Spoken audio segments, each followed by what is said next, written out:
Ekipi antikorupcionit i formuar në LSDM sot në një konferencë për media kanë publikuar një bombë të re për një skandal të ri milionësh me furnizime publike, duke pretenduar se pushteti udhëhequr nga VMRO të PMN vazhdimisht po andan tenderet kompanive të tyre të preferuara.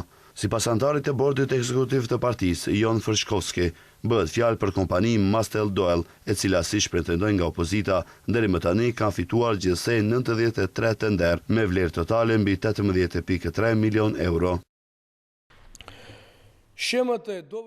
Skema është e njohur mirë dhe zhvilluar në detaje. Ky është një sistem korruptiv ku të njëjtat kompani fitojnë gjithçka, në nivel lokal, në nivel qendror, në institucione dhe komuna, të gjitha të drejtuara nga kuadro të VMRO të PMN-s.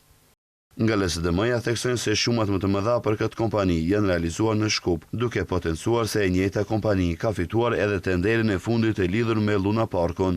Në këtë kontekst, Frshkovski kritikoi autoritetet e qytetit, duke akuzuar se ndërkohë që mbeturinat në Shkup mbetën të papastruara, në mas të madhe po pastrohen parat e qytetarëve. Në fjalimin e tij, përfaqësuesi i LSDM-s akuzoi qeverinë se ndërsa pretendon se nuk ka para për paga më të larta, pensione dhe masa antikrizë, ndan miliona për kompanitë të afërta me pushtetin. Sipas vlerësimeve të partisë opozitare, mungesa e reformave dhe stagnimi në rrugën drejt BE-s janë të qëllimshme. Колку подалеку сме од Европа, Sa më larg Europës dhe jemi, aq më shumë hapësirë ka për kurdisje tenderësh, për pasurim të kompanive të afërta dhe për grabitje të organizuar të shtetit. Pas publikimit të dokumenteve, LSDM i bëri thirrje të drejtpërdrejtë prokurorisë publike që të veprojë mbi këto pretendime.